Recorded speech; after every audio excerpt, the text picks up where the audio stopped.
Like کریں، subscribe کیجیے، bell icon کو دبائیں تاکہ ہماری ویڈیو سب سے پہلے آپ کے پاس پہنچ سکے۔ ہندوستان میں ایک جوڑے کو جانتا ہوں، لیکن ایک کی مثال دیتا ہوں جس نے محبت کا حق ادا کرنے کی کوشش کی ہے۔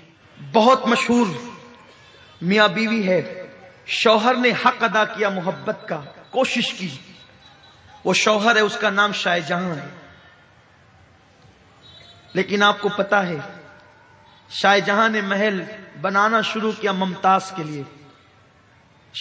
ممتاز کے لیے محل بنانے کو کم و بیش 22 سے 23 سال کا عرصہ لگا۔ اس عرصے میں ممتاز مر گئی۔ جس کے لیے محل بن رہا تھا اس نے دیکھا بھی نہیں۔ لیکن حیرت ہوتی ہے، جو بیوی کے لیے تاج محل بنا ہے اتنا بڑا، اس زمانے میں جب تاج محل بنانے کی بات انجینئر سے کی تھی شاہ جہاں نے، اور اس نے ایک دم اخلاص کے ساتھ اپنی بیوی کے لیے بنانے کا ارادہ کیا تھا، تو انجینئر سے کہا تھا کہ کتنا بجٹ ہوگا؟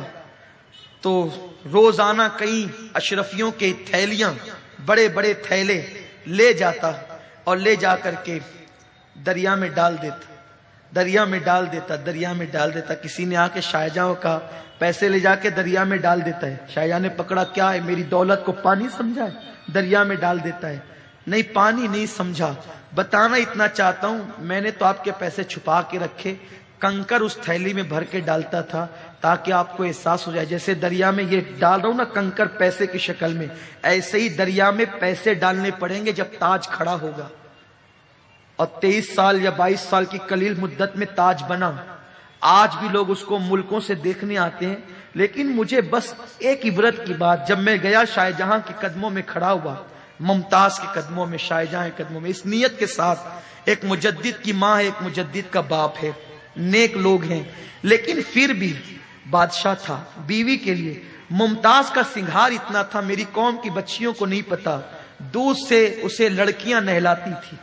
ممتاز کی تاریخ یہ ہے، ہر دن اس کے لیے نئے حوض ہوتے تھے دودھ کے، اور جب وہ گھر سے باہر نکلتی تھی تو صدف کے اندر جو موتی پیدا ہوتا ہے سمندر میں، وہ موتی اس کے بالوں بال پروئے جاتے تھے۔ میں چیلنج کرتا ہوں، مجھے معاف کرنا بھاؤ نگر کے مالداروں، کتنے بھی مالدار ہو، اپنی بیوی کو وہ سنگھار نہیں دے سکتے جو شاہ جہاں نے دیا تھا۔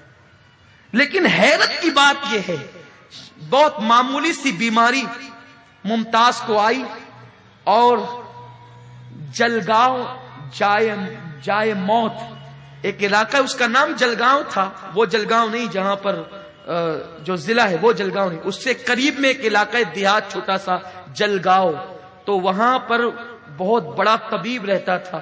بادشاہ ممتاز کو وہاں لے گیا، وہی بہت معمولی سی بیماری میں اس کو موت آ گئی، آخری ہچکی لی اور اس کا انتقال ہو گیا۔ اس کے بعد اس گاؤں کا نام جائے موت رکھ دیا گیا، موت کی جگہ۔ پھر برہان پور میں آؤ خانہ بنایا گیا اور مسالے لگا کر ممتاز کو رکھا گیا کہ جب تاج محل بنے گا تو اس وقت تو اس کو جو ہے وہاں رکھا جائے گا۔ حیرت ہوتی ہے، جو بیوی کے لیے تاج محل بناتا تھا، جائے موت تک کے علاج کرنے کے لیے لے گیا تھا، مسالے لگا کر کے آؤ خانے میں رکھا تھا، ابھی بیوی کو دفن ہونے میں برسوں بچے تھے، شاہ جہاں نے فیصلہ کیا کہ مجھے دوسری بیوی کے ساتھ شادی کرنی۔ لوگ حیرت زدہ تھے کہ جب تک جسم میں روح تھی اسی کی خوشی کے لیے تاج محل بن رہا تھا، ابھی اسے قبر کے اندر بھی نہیں سلایا، ابھی تدفین کو برسوں باقی ہے، تاج محل بنے گا تب یہ دفن ہوگی۔ لیکن بادشاہ نے فیصلہ کیا کہ دوسری شادی کرنی ہے۔ اور آپ کو یہ بھی حیرت ہوگی کہ ابھی ممتاز دفن بھی نہیں ہوئی تھی میری بہنوں کہ شاہ جہاں کے گھر میں دوسری بیوی آ چکی، بیوی نہیں بلکہ بیویاں آ چکی تھی۔ تم نے کس سے دل لگایا ہے؟ شوہر کا حق ادا کرو، لیکن یہ نہیں کہ اللہ کو بھول جاؤ۔ محلوں میں رہو تو قبر کو بھول جاؤ، یہ نہیں ہونا چاہیے۔ زندگی میں مراحل آتے ہیں، دل کسی سے نہ لگاؤ، دل لگانا ہے تو محبوب خدا سے لگاؤ۔ حقیقت میں محبت پیدا کرنا ہے، حبیب خدا سے محبت پیدا کرو، وہ محبت قبر میں بھی کام آئے گی۔ کمنٹ شیئر ضرور کریے۔